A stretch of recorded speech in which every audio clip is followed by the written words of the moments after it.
And this is where it would be interesting. If you look throughout world history, it's easy to point to nations and go, their government was not very successful.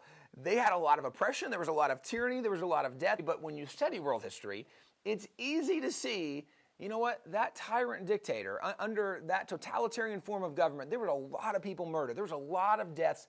It's easy to see that some forms of government don't work very well, which then would beg the question, if you can study history and see some things work well and some things don't work well, then why would nations embrace an idea that traditionally has not been successful? I know in America, for example, there's a lot of people today that want to argue in favor of socialism.